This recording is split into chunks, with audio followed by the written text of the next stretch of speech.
दीपावली पर्व संपन्न हो चुका है। देश भर में अन्नकूट या गोवर्धन पूजा पर्व मनाया जाएगा। इस पर्व पर विशेषकर मथुरा क्षेत्र के मंदिर और घरों में धूमधाम से मनाया जाता है। ये पर्व दीपावली पर्व के अगले दिन मनाया जाता है। इस दिन गोधन यानी गाय की पूजा की जाती है, इसलिए गौशालाओं में भी इस पर्व को मनाया जाता है। आपको बता दें कि गाय को देवी लक्ष्मी का स्वरूप भी कहा गया है। कार्तिक माह के शुक्ल पक्ष प्रतिपदा के दिन गोवर्धन की पूजा की जाती है। ये पर्व उत्तर भारत, विशेषकर मथुरा क्षेत्र में बहुत ही धूमधाम और उल्लास के साथ मनाया जाता है। ये त्योहार मुख्य रूप से भगवान कृष्ण के लिए मनाया जाता है। क्या है गोवर्धन पूजा का महत्व? गोवर्धन पूजा का संबंध भगवान कृष्ण से जुड़ा है। इसकी शुरुआत द्वापर युग में हुई थी, लेकिन इससे पहले ब्रजवासी इंद्रदेव की पूजा करते थे।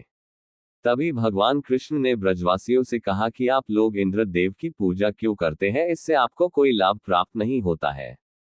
इसलिए आपको गोधन को समर्पित गोवर्धन पर्वत पर जाकर गोवर्धन पूजा करनी चाहिए। भगवान कृष्ण की बात मानकर लोगों ने इंद्रदेव की पूजा करनी बंद कर दी और गोवर्धन पूजा करने लगे। तभी इस बात से क्रोधित होकर इंद्रदेव ने भारी बारिश की और लोगों को डराने का प्रयास करने लगे। इंद्रदेव ने भारी बारिश करके पूरे गोवर्धन पर्वत को जलमग्न कर दिया और लोग प्राण बचाने के लिए भगवान से प्रार्थना करने लगे। कृष्ण ने यह सब देखा तो वो इंद्रदेव की मूर्खता पर मुस्कुराए और ब्रजवासियों को बचाने के लिए पूरा गोवर्धन पर्वत अपनी एक उंगली पर उठा लिया। भारी बारिश का प्रकोप लगातार 7 दिन तक चलता रहा और भगवान कृष्ण ब्रजवासियों को उसी गोवर्धन पर्वत के नीचे छात बनकर बचाते रहे। सुदर्शन चक्र के प्रभाव से ब्रजवासियों पर एक जल की बूंद भी नहीं पड़ी।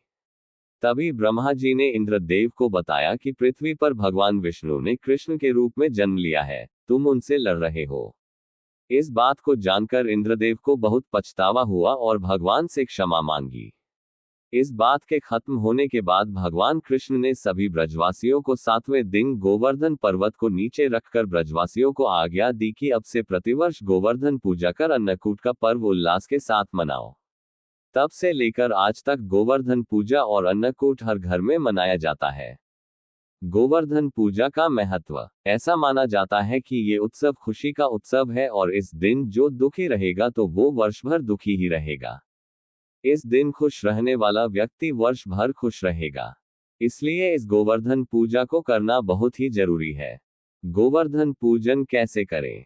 घर में गोबर से गोवर्धन पर्वत का चित्र बनाकर उसे फूलों से सजाते हैं। गोवर्धन पर्वत के पास ग्वाल बाल और पेड़ पौधों की आकृति भी बनाई जाती है। इसके बीच में भगवान कृष्ण की मूर्ति रखी जाती है। इसके बाद षोडशोपचार विधि से पूजन किया जाता है। गोवर्धन पूजा सुबह या फिर शाम के समय की जाती है। पूजन के समय गोवर्धन पर धूप, दीप, जल, फल, नैवेद्य चढ़ाए जाते हैं। तरह तरह के पकवानों का भोग लगाया जाता है। इसके बाद गोवर्धन पूजा की व्रत कथा सुनी जाती है और प्रसाद को सभी में वितरित किया जाता है। इस दिन गाय, बैल और खेती के काम में आने वाले पशुओं की पूजा होती है। पूजा के बाद गोवर्धन जी की 7 परिक्रमाएं लगाते हुए उनके जयकारे भी लगाए जाते हैं।